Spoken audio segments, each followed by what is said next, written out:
तो स्टूडेंट्स, जैसा कि आप सभी को पता है कि हम लोग इस चैनल पे अभी कर रहे हैं बिहार SCERT की किताब को कंप्लीट। ठीक है। तो और ये है क्लास 6 चैप्टर 6 और चैप्टर का नाम है पृथ्वी और ग्लोब। तो चलिए करते हैं इसकी शुरुआत। महेश अपने दादाजी के साथ घूमते हुए पहाड़ी की चोटी पर पहुंचा। उसने दूर तक निगाह दौड़ाई। उसे लगा बहुत दूर धरती और आकाश आपस में मिल रहे हैं। उसने दादाजी से पूछा, दादाजी वह देखिए, दूर जाकर धरती और आकाश आपस में मिल रहे हैं। दादाजी ने कहा, बेटे वास्तव में वे वहाँ मिल नहीं रहे हैं, बल्कि हमें ऐसा नजर आ रहा है। किसी भी स्थान पर खड़े होकर अगर दूर तक निगाह डाली जाए तो ऐसा लगेगा कि कुछ दूरी पर जमीन और आसमान आपस में मिल रहे हैं। इसे ही हम क्षितिज कहते हैं। ऐसा इसलिए नजर आता है क्योंकि हमारी पृथ्वी गोल है। ठीक है। लेकिन हमें आसपास देखने पर पृथ्वी गोल नजर ना आकर चपटी दिखती है। इसे ही बोलते हैं दृष्टिकोण। जिसकी जैसी दृष्टि उसको वैसे ही दिखेगी सृष्टि। चलिए, ये तो मैं कभी कभी अलग जोन में चली जाती हूँ, बट वहाँ से लौट कर मुझे ऐसे पुश करना पड़ता है और लाना पड़ता है कि नहीं नहीं, यहाँ पढ़ाई हो रही है। ओके।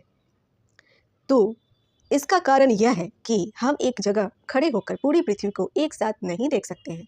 अगर हम चांद या उपग्रह पर जाकर पृथ्वी को देखें तो पृथ्वी भी चांद जैसी दिखाई देती है। वाह, कितनी अच्छी बात आज पता चली आप सभी को, क्योंकि पृथ्वी भी चंद्रमा की तरह ही गोल है। ये भी एक अच्छी बात पता चली। वाह। परंतु आकार में चंद्रमा से बड़ी है। परंतु चांद पर पहुंचने वाले पहले व्यक्ति अमेरिका के नील आर्मस्ट्रॉन्ग थे। उन्हें चांद से पृथ्वी ठीक वैसी ही दिखाई दे रही थी जैसी पृथ्वी से चांद। पृथ्वी भी वहां से चांद की तरह ही आकाश में टंगी गोल गेंद की तरह दिखाई देती है। फर्क सिर्फ इतना है कि पृथ्वी वहां से नीली दिखाई देती है। पृथ्वी का मॉडल हम किसे मानते हैं? ग्लोब को मानते हैं। महेश ने अपने दादाजी से पूछा, दादाजी अगर पृथ्वी गोल है तो हम इसे पूरा पूरा देख सकते हैं कि नहीं? दादाजी ने कहा, गोलाकार होने के कारण हम इसके छोटे से पृष्ठ को ही एक बार में देख सकते हैं। यह कहते हुए उन्होंने अलमारी से ग्लोब निकालकर दिखाते हुए समझाया। ठीक है। अगर आपने क्लास 6 अच्छे से नहीं पढ़ी तो इसमें मेरी कोई गलती नहीं है। ठीक है। इसीलिए अब आपको पढ़नी पड़ रही है। इसीलिए कहा जाता है कि सही समय पे सही चीज़ों पे फोकस करना बहुत ज़्यादा जरूरी है। बताओ, विशाल हाथी को छोटे खिलौने के रूप में बनाकर दिखा देते हैं, ठीक उसी प्रकार अपनी विशाल पृथ्वी को ग्लोब के रूप में दिखाया गया है। देखो, दुनिया के सभी देश ग्लोब पर अलग अलग रंगों में दिखाए गए हैं। उन्होंने महेश को ग्लोब पर भारत देश को खोजकर उस पर उंगली रखने को कहा। ठीक है। तो अब आप लोग भी इस पे उंगली रखिए, इस ग्लोब पे। मुझे तो इंडिया दिख चुका है, अब आप बताओ कहाँ है? इस फोटो को आप लोग कमेंट बॉक्स में पोस्ट करो और एरो के निशान से दिखाओ कहाँ है इंडिया, कहाँ है।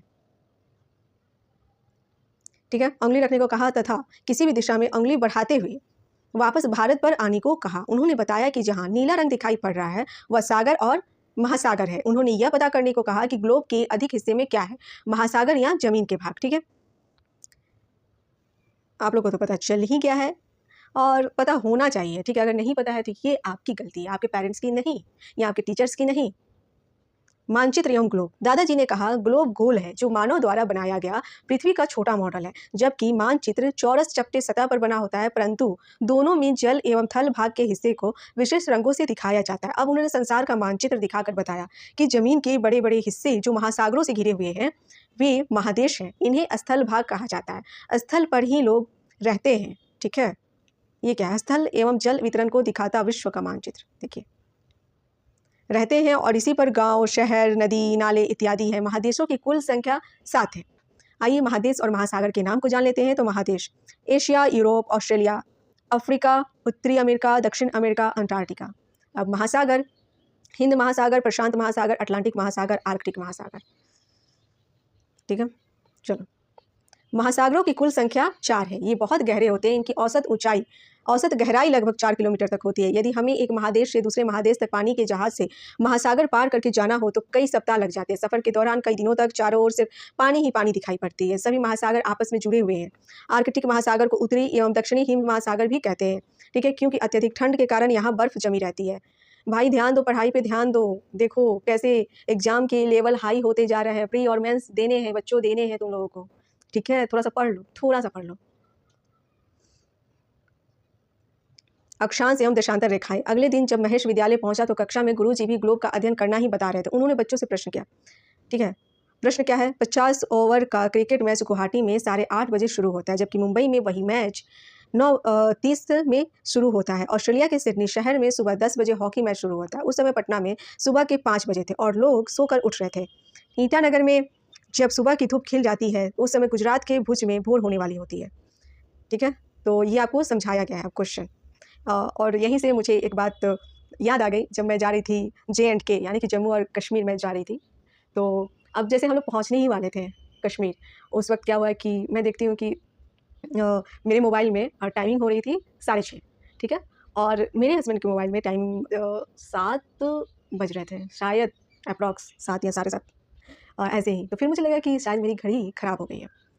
तो मैंने सोचा ऐसा कैसे? इतनी जल्दी तो बैटरी इसका डाउन नहीं होना चाहिए। बट वो जो टाइम ज़ोन उसने मतलब पकड़ा था वो पाकिस्तान का था, ठीक है? तो वही है, यानी कि यहाँ पे जब वहाँ पे 6:30 बज रहे थे और यहाँ पे 7, ठीक है? ज़रा सोचो ऐसा क्यों होता है, ठीक है? गुरुजी ने पूछा। महेश बोल पड़ा, ऐसा स्थानीय समय में होने वाले अंतर के कारण होता है। आप लोग का आंसर भी मिल गया। गुरुजी बोले, वाह, तुमने कैसे जाना? महेश बोला, हाँ, पिछले दिनों मैं छुट्टियों में बोध गया घूमने गया था। रात्रि में एक होटल में हम लोग ठहरने गए थे। वहाँ दीवार पर 5 घड़ियाँ एक साथ लगी थी और वे अलग अलग समय बता रही थी। उनके ऊपर विभिन्न देशों के नाम लिखे थे। तभी ये बात मैंने पिताजी से पूछी थी, उन्होंने ही मुझे ये बात बताई थी। गुरुजी बोले, ये तो ठीक है, लेकिन स्थानीय समय में यह अंतर कैसे आता है? इस सवाल पर सभी चुप्पी लगा गए। गुरुजी मुस्कुराते हुए बोले, आज मैं तुम लोगों को इस बारे में बतलाता हूँ। लगभग 700-800 वर्ष पहले समुद्री यात्राओं के दौरान लोग भटक जाते थे और किसी स्थान को खोजने में बहुत परेशानी होती थी। आसमान में सूरज की स्थिति या रात में ध्रुव तारे को देखकर किसी स्थान की स्थिति का अनुमान लगाया जाता था। इसमें बहुत परेशानी होती थी। और यहीं से मुझे एक और कोलंबस की स्टोरी याद आ गई। अब मैं क्या करूँ, पॉइंट देखती हूँ तो कुछ कुछ याद आ जाते हैं, तो सोचती हूँ आपके साथ शेयर कर दूँ, ठीक है? तो कोलंबस ढूंढने के लिए निकला था भारत को, लेकिन पहुँच गया बेचारा अमेरिका। अब बताओ। और जहाँ तक मैंने उसकी जीवनी पढ़ी है, तो मुझे जो जानकारी प्राप्त हुई है, मुझे ये जानकारी प्राप्त हुई है कि वो मरते टाइम तक इसी भ्रम में था कि मैंने तो इंडिया को ही ढूँढा है। तो जब वो वहाँ गया तो वहाँ के लोगों को उसने रेड इंडियन इसी वजह से कहा था, ठीक है? क्योंकि उसको लगता था, उसे भ्रम था, ठीक है? चलिए कोई बात नहीं। कभी-कभी भ्रम में भी जीना अच्छा लगता है। जैसे कि अभी आप लोग जी रहे होंगे कि नहीं, प्री ही होगा एग्ज़ाम, बीपीएससी तो बस एक पीटी एग्ज़ाम लेगा, लेकिन भ्रम आप लोग का टूटेगा कब? जब प्री के साथ मेंस होगा। चलिए कोई बात नहीं, आगे बढ़ते हैं। इसमें बहुत परेशानी होती थी। बाद में कंपास यानी कि दिक् सूचक यानी दिशा सूचक यंत्र और नक्शे से ठिकाना खोजना आसान तो हो गया, लेकिन समय का अंतर पता करना अभी भी मुश्किल था। क्या आप जानते हैं कि यह मुश्किल कैसे दूर हुई? बच्चों, देशांतर रेखाओं की पहचान से इस मुश्किल का समाधान हुआ। राजू ने तुरंत पूछा, ये रेखाएँ क्या होती हैं? और सबसे बड़ी बात कि कुछ नोट्स मैंने कंप्लीट किए हैं, लेकिन पता नहीं क्यों मुझे लग रहा है कि आप लोग मोटिवेटेड नहीं है पढ़ने के लिए। तो मैं भी थोड़ी-सी इधर मेरे अंदर भी आलस आ गए थे। मैं भी थोड़ी आलसी हो गई थी, ठीक है? तो मैंने सोचा कि नहीं, जो मैंने शुरू किया उसे तो कंप्लीट करवा दूँ। अगर जो लोग इंटरेस्टेड होंगे, बोलेंगे कि हाँ, मुझे नोट्स से पढ़ने हैं, तब मैं पढ़ाऊँगी। वो ऐसे नहीं मिलेगा, क्योंकि एक तो आप लोगों को फ्री ऑफ कॉस्ट मैं दूँगी यहाँ पे, ठीक है? आप लोग कहीं से भी आप लोग नोट्स लेते हो, परचेज़ करते हो, लेकिन यहाँ पे आपको फ्री में मिलेगा। तो जब किसी को भी अगर फ्री में अगर कोई चीज़ दी जाती है ना, तो उसकी कद्र नहीं होती है, ठीक है? तो आप लोग उसकी कद्र नहीं करोगे क्योंकि आप लोग को फ्री में मिल रही है। अब मैं अपनी खुद की अगर एक बात मैं शेयर करूँ, मैंने मतलब बहुत साल पहले जब मैं भी बहुत एग्ज़ाम की वजह से डिप्रेशन ज़ोन में मैं चली गई थी, तो मुझे लगा था कि अब मुझे कैसे मैं यहाँ से बाहर आऊँ, कैसे यहाँ से निकलूँ? क्योंकि ये लाइफ़ तो नहीं चलने वाला है और ऐसे तो नहीं चलने वाला है, ठीक है? तो मैंने उस टाइम पे मतलब बहुत कोशिश की कि थोड़ा-सा मेडिटेशन कर लो, थोड़ा-सा योगा कर लो, एक्सरसाइज़ कर लो। 2 दिन हुआ, 3 दिन हुआ, लेकिन चौथे दिन से कंटिन्यू नहीं हुआ, क्योंकि रिस्पॉन्सिबिलिटीज़, लड़कियों के ऊपर रिस्पॉन्सिबिलिटीज़, सुबह उठने की और बहुत सारी चीज़ें, ठीक है? तो लगता है कि हम क्या है कि अपनी लाइफ़ में कोई भी इंसान अगर हम इंसान हैं, तो अगर मेल फीमेल की बात नहीं कर रहे हैं, सिर्फ इंसान की बात करें, तो सभी लोग अपनी रिस्पॉन्सिबिलिटीज़ को ज़्यादा इंपॉर्टेंस देते हैं। खुद की हेल्थ से ज़्यादा उसको प्रायोरिटीज़ देते हैं। आपकी लाइफ़ में जो है आप उसको प्रायोरिटीज़ देते हो, ठीक है? तो ऐसा ही मेरे साथ हो रहा था। लेकिन एट द एंड मैंने एक कोर्स जॉइन किया, मेडिटेशन प्रोग्राम, ठीक है? और वहीं से मेरी जो जर्नी है चेंज होनी शुरू हो गई। मैंने 1 महीने का वो कोर्स जॉइन किया और मैं सच में, क्योंकि मैंने उसके लिए पेड किया था, पैसे दिए थे। मुझे सुबह उठने में इतनी आलस आती थी कि मैं क्या ही बताऊँ। बट क्योंकि मैंने पेड किया था, तो अलार्म जब बजते थे तो मैं उठ भी जाती थी। नहीं, मैंने पैसे दिए हैं और वो भी 30 दिनों के लिए। Oh my God! मुझे तो करना है ये। और उसके बाद से सच में जो परिवर्तन, मतलब छोटे-छोटे परिवर्तन शुरू हो गए मेरे लाइफ में, ठीक है? तो यही होता है कि आपसे जो टीचर्स जो होते हैं ना, वो पैसे क्यों लेते हैं? ताकि आप डेडिकेटेड हो जाओ उस चीज़ के लिए। फ्री ऑफ कॉस्ट की वैल्यू नहीं होती है। यूट्यूब पे ही बहुत सारे ऐसे कंटेंट हैं कि आप सिर्फ़ उनको पढ़ लो, आप किसी भी एग्ज़ाम को क्रैक कर सकते हो। लेकिन आप लोग भी वहीं जाते हो जहाँ कॉस्ट पैसा पे करते हो और टीचर्स लेते हैं, और ये बहुत अच्छी बात है कि लेते हैं, लेनी चाहिए। तभी आप लोगों को उसकी कदर समझ में आती है और अपनी टाइम की वैल्यू समझ में आती है, ठीक है? इसलिए मैं ये बोल रही हूँ कि तभी मैं दूँगी नोट्स जब आप लोग इंटरेस्टेड रहोगे। चलो बातें लंबी ना करें, टॉपिक पे आ जाते हैं, कम टू द पॉइंट। अक्षांश रेखाएं। ठीक है, गुरुजी ने कहना शुरू किया, आप जानते हैं कि पृथ्वी गोल है। किसी भी गोले को यदि 2 बराबर भागों में बांटा जाए तो क्या होगा बताइए? गोले का आधा भाग जो है गोलार्ध कहलाता है। उदाहरण के लिए तुम एक तरबूज को 2 बराबर हिस्सों में बांट कर देखना, उसके कटे हिस्से गोलार्ध जैसे होंगे। इसी प्रकार पृथ्वी को भी उत्तरी एवं दक्षिणी 2 बराबर भागों में बांटने वाली रेखा या वृत्त भूमध्य रेखीय वृत्त होती है। ठीक है, भूमध्य रेखी वृत्त को ही भूमध्य रेखा या विषुवत रेखा भी कहा जाता है। यह सबसे बड़ा वृत्त होता है। इस रेखा से उत्तर का भाग उत्तरी गोलार्ध एवं दक्षिणी का भाग दक्षिणी गोलार्ध कहलाता है। भूमध्य रेखीय वृत्त एवं किसी स्थान के बीच जो कोण बनता है उसे उस स्थान का अक्षांश कहा जाता है तथा वहां से पूर्व से पश्चिम की ओर खींची गई रेखाएं अक्षांश रेखाएं कहलाती हैं। भूमध्य रेखीय वृत्त या भूमध्य रेखा पृथ्वी का 0 डिग्री अक्षांश है, क्योंकि यह पृथ्वी के मध्य में है और इसी 0 डिग्री अक्षांश से ही अन्य अक्षांशों की गणना की जाती है। विषुवत रेखा से उत्तर 90 डिग्री एवं दक्षिण के 90 डिग्री अक्षांश होते हैं। 23.5 डिग्री उत्तरी अक्षांश को कर्क रेखा एवं 23.5 डिग्री दक्षिणी अक्षांश को मकर रेखा कहा जाता है। भूमध्य रेखीय वृत्त के उत्तर की ओर तथा दक्षिण की ओर जाने पर यह वृत्त क्रमशः छोटा हो जाता है और 90 डिग्री उत्तरी तथा 90 डिग्री दक्षिणी अक्षांश को क्रमशः उत्तरी एवं दक्षिणी ध्रुव भी कहते हैं। यह अक्षांश वृत्त न होकर मात्र एक बिंदु होता है। गुरु जी ने बच्चों को अक्षांश रेखाओं की कई विशेषताएं भी बताई हैं, जैसे ये रेखाएं पूर्व से पश्चिम दिशा में विषुवत रेखा के समानांतर खींची जाती है। 2 अक्षांशों के बीच की दूरी समान होती है। विषुवत वृत्त से ध्रुवों की ओर जाने पर वृत्त छोटे होते जाते हैं, अंततः ध्रुव एक बिंदु के रूप में रह जाता है। सभी अक्षांश रेखाओं की लंबाई समान नहीं होती। ठीक है, अब गुरुजी बोले, ग्लोब लेकर आए और कहा कि बारी बारी से ग्लोब पर अक्षांश रेखाओं पर अंगुली रखकर ग्लोब को घुमाइए। ऐसा कहते ही सभी बच्चों में होड़ लग गई। अंगुली रखकर एक ही दिशा में घुमाने पर सभी बच्चे वहीं पहुंच जा रहे थे जहां अंगुली रखी थी। गुरुजी ने बच्चों को बताया कि ऐसा इसलिए हो रहा है क्योंकि ये सभी रेखाएं वृत्ताकार हैं। बच्चे बार बार ऐसा करने लगे। गुरुजी ने कहा, अब बस भी करो, सिर्फ इतना ही नहीं, आओ मैं तुम्हें एक नई रेखा के बारे में बताता हूँ। सभी बच्चे उत्सुकता के साथ गुरुजी की बात सुन रहे थे। तो ये जो नई रेखा है उसका नाम है देशांतर रेखा। ठीक है, गुरुजी ने ग्लोब हाथ में लिए और कहा, ग्लोब पर उत्तरी ध्रुव एवं दक्षिणी ध्रुव को जोड़ती हुई रेखाएं खींची गई हैं। ये सभी लंबवत रेखाएं देशांतर रेखाएं हैं। किसी भी स्थान की सही स्थिति और समय का पता लगाने के लिए इन रेखाओं का सहारा लेना पड़ता है। ठीक है, गुरुजी ने खरबूजा, संतरा एवं घाघरा, नींबू को बारी बारी से बच्चों को दिखाया और कहा, खरबूजा एक छिला हुआ संतरा या घाघरा नींबू को गौर से देखिए, आपको कई लंबवत रेखाएं नजर आएंगी। ठीक इसी तरह पृथ्वी पर देशांतर रेखाओं की कल्पना कीजिए। पृथ्वी का आकार गोल है जो एक वृत्त के समान है। एक वृत्त में 360 डिग्री होते हैं और इसी आधार पर पृथ्वी पर 360 देशांतर रेखाएं खींची जा सकती हैं। ठीक है, इनमें 2 देशांतर रेखाएं महत्वपूर्ण मानी जाती है। ये है 0 डिग्री तथा 180 डिग्री देशांतर रेखाएं। 0 डिग्री देशांतर को प्रधान महत्वपूर्ण मानी जाती है। 0 डिग्री देशांतर को प्रधान देशांतर रेखा या प्रधान मध्याह्न रेखा तथा 180 डिग्री देशांतर रेखा को अंतर्राष्ट्रीय तिथि रेखा भी कहते हैं। ठीक है, अब कुछ टाइम बाद लूसेंट भी मुझे शुरू करना है। गुरुजी ने बच्चों को देशांतर रेखाओं की कई विशेषताएं बताई, जैसे ये रेखाएं अर्धवृत्ताकार होती हैं। विपरीत भाग के अर्धवृत्त मिलकर पूर्ण वृत्त बनाती हैं, जैसे 0 डिग्री और 180 डिग्री मिलकर एक पूर्ण वृत्त बनाते हैं। इनकी लंबाई समान होती है। इनकी संख्या 360 होती है। विषुवत वृत्त पर इनके बीच की दूरी सबसे अधिक होती है, लेकिन जैसे जैसे हम ध्रुवों की ओर जाते हैं इनकी बीच की दूरी कम होती जाती है। ध्रुवों पर ये सभी रेखाएं मिल जाती हैं तथा एक बिंदु के समान हो जाती हैं। पृथ्वी पर किसी स्थान की स्थिति दर्शाने और तथा समय निश्चित करने के लिए देशांतर रेखाओं का ज्ञान आवश्यक है।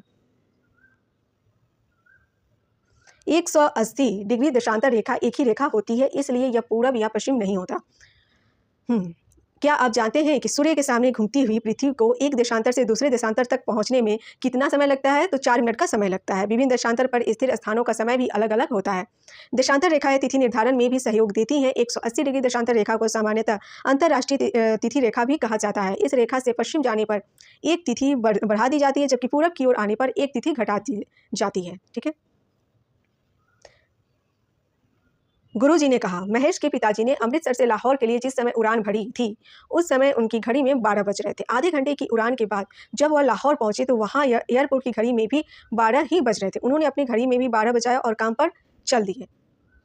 तो आप लोगों ने, मैंने जो आपको स्टोरी सुनाई उससे आप लोग को रिलेट करने की सोचे, अमृतसर से लाहौर, और मैंने क्या बताया कि मेरी घड़ी में जो टाइम जोन चल रहा था वो पाकिस्तान का था। ठीक है, तो यहाँ से क्लियर हो गया कि आधे घंटे का ही फर्क होता है।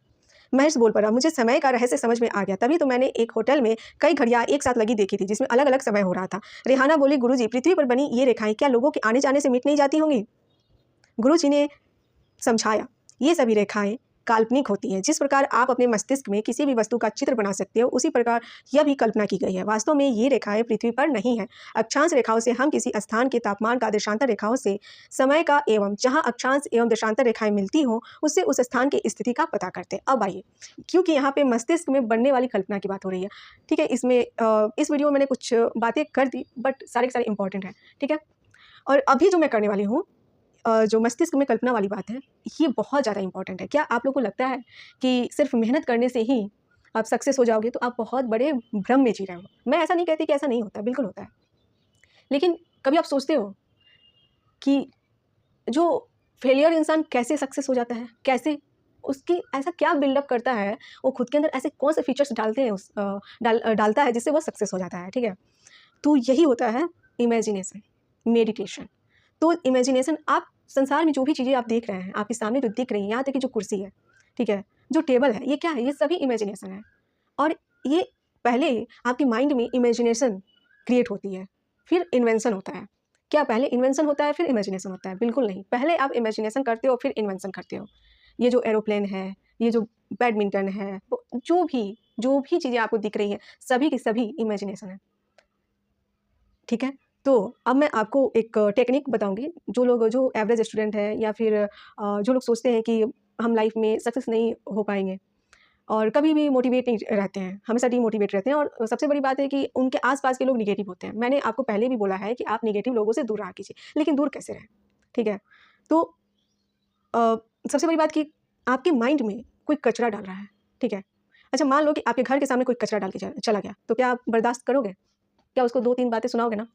तो जब आपके माइंड में कोई कचरा डालता है तो फिर क्यों लेते हो? मत लो, क्यों लेते हो? और ये कचरा डालने वाले आपके अपने हैं, आपके आस-पास के लोग हैं। मैं यहाँ पे पेरेंट्स को भी बोलूँगी, अगर किसी बच्चे का रिजल्ट नहीं आया तो ये नहीं बोलते कि कोई बात नहीं, अगली बार एफर्ट लगाना, इससे ज़्यादा मेहनत करना, पक्का हो जाएगा तेरा, ठीक है? नहीं, वो बोलेंगे तुमसे तो यही उम्मीद थी, तुमसे यही उम्मीद थी, तुम यही कर सकते थे, ठीक है? क्या आया? Negative sentence. मैं ये नहीं कह रही हूँ कि हाँ, मतलब पेरेंट्स को डाँटना चाहिए, बिल्कुल डाँटना चाहिए, बोलना चाहिए, बट यहाँ से इम्पैक्ट आपके माइंड पे आता है। कुछ दिन बाद ठीक है, आपके पेरेंट्स बोल दिए, आप उस चीज़ को भूल जाओगे, चलो मान लिया कि भूल गए। लेकिन फिर आपके कोई रिलेटिव आ गए, उन्होंने कुछ बोल दिया, तुम इस प्रिपरेशन कर रहे थे एसएससी, बीएसएससी, तुम्हारा नहीं हुआ। अरे तुमसे नहीं होगा, क्या ही कर रहे हो? नहीं होगा, रहने दो। और उसमें भी अगर आपके फ्रेंड सर्कल में किसी फ्रेंड का हो गया और आपका नहीं हुआ, तो वहाँ से आप डिमोटिवेट हो जाते हो, ठीक है। तो इसीलिए सबसे बड़ा स्टेप मैं आपको बता रही हूँ, आप लोग करो। दिन में भी जब भी आप खाली रहो, ये नहीं कि आपको 1 घंटा एकदम मेडिटेशन में बैठना है, वाह! बैठ गए, एकदम चद्दर बिछा दिए, बैठ गए और ध्यान कहीं और है। शुरू-शुरू में समस्या होती है, आप जब आँखें बंद करोगे और अपनी कोई फ़ेवरेट म्यूज़िक लगा लो, ठीक है। आप कोई भी जो आपको म्यूज़िक आपके माइंड को सुकून दे, जैसे कि नेचर की जो झरने से जो पानी गिरती है, उनकी कल-कल, छल-छल की जो आवाज़ है, जो चिड़ियों की चहचहाट है, या फिर और भी म्यूज़िक जो आपके दिमाग को सुकून दे, ठीक है, उसे आप लगा लो और फिर मेडिटेशन में बैठो, डीप ब्रीथ करो, ठीक है। ऐसे एकदम साँसों को अंदर तक ले जाओ, पेट को फुलाओ, मतलब उसके अंदर साँसों को भरो, ठीक है? और फिर बाहर छोड़ो। और ये आप लोग को 5 से शुरू करना है। पहले 5 बार करना है, फिर दूसरे दिन भी 1 वीक तक 5 बार करना है, फिर नेक्स्ट 10 बार करना है, और फिर आपको 20 टाइम्स तक करने हैं, ठीक है? और इससे क्या होगा, फ़ोकस बढ़ेगा। आप जो लोग कचरा आपके अंदर डालने की कोशिश करते हैं ना, आप सोचें कि ये इसके पास नेगेटिव चीज़ें हैं, ये तो नेगेटिव ही देने की कोशिश करेगा ना, मैं क्यों लूँ? मैं नहीं लूँगा, ठीक है? मेरे साथ अब यही होता है, क्योंकि काफ़ी लंबा टाइम हो गया मेडिटेशन करते हुए, योगा से जुड़े हुए, तो अब यही होता है। बहुत लोग होते हैं जो डिमोटिवेट करते हैं। मैंने भी चैनल ओपन किया तो मुझे भी लोगों ने डिमोटिवेट किया कि एजुकेशन चैनल इतने सारे हैं, क्या ही कर लोगी? बट ठीक है, मेरे दिल को सुकून मिलता है ऐसा करने से, मैं कर रही हूँ, ठीक है। ठीक है, ग्रो करेगा, करेगा, नहीं करेगा, नहीं करेगा। जब आपके माइंड में ये आ जाना है, ठीक है, कुछ भी है, ठीक है, आप लाइफ में सक्सेस हो जाओगे। जो हो रहा है वो अच्छे के लिए ही होता है, ठीक है। तो आप, हाँ, एक और बात, तो जब आप ये 5, 10 तक भी पहुँच गए, आप लोगों ने साँस लिए, साँस छोड़े, और उसके बाद आप क्वेश्चन पेपर को इमेजिन करो। Question paper imagination, wow! मैंने सारे क्वेश्चन के सारे आंसर करके आए हैं। वाओ! मैंने सारे क्वेश्चन के सही आंसर करके आए हैं। ठीक है? ये इमेजिनेशन होना चाहिए, ठीक है?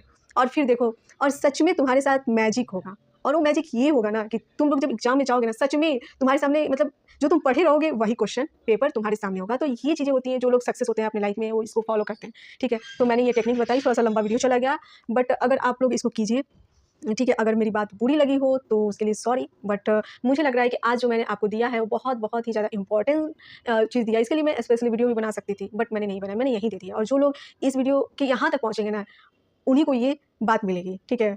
और सच में अगर लोगों ने ये कर लिया ना तो लाइफ में सक्सेस हो जाएंगे, जो मैंने अभी बताया है। ठीक है, चलिए अब आगे बढ़ते हैं। पृथ्वी के कटिबंध। गुरुजी ने यह भी बताया कि पृथ्वी को इन्हीं अक्षांश रेखाओं के आधार पर 3 कटिबंधों में बांटते हैं। कर्क एवं मकर रेखाओं के बीच अन्य अक्षांशों की तुलना में सबसे अधिक गर्मी पड़ती है, जिसके कारण इसे उष्ण कटिबंध कहा जाता है। यहाँ दिन और रात की स्थितियाँ सालों भर होती है तथा सूर्य की किरणें लंबवत पड़ती है। कर्क एवं मकर रेखा के बाद उत्तरी गोलार्ध में उत्तरी ध्रुव वृत्त तथा दक्षिणी गोलार्ध में दक्षिणी ध्रुव वृत्त के बीच वाले क्षेत्र में तापमान मध्यम रहता है और यहाँ जाड़ी में सर्दी पड़ती है। ठीक है, तथा गर्मी में तापमान अधिक रहता है। इसे समशीतोष्ण कटिबंध कहते हैं। दिन और रात की स्थितियां होती हैं, परंतु सूर्य की किरणें कभी लंबवत नहीं पड़ती हैं। उत्तरी गोलार्ध में उत्तरी ध्रुव तथा दक्षिणी गोलार्ध में दक्षिणी ध्रुव क्षेत्रों में सालों भर ठंड पड़ती है। इसे शीत कटिबंध कहा जाता है। यहाँ 6 महीने का दिन और 6 महीने की रात होती है। ठीक है,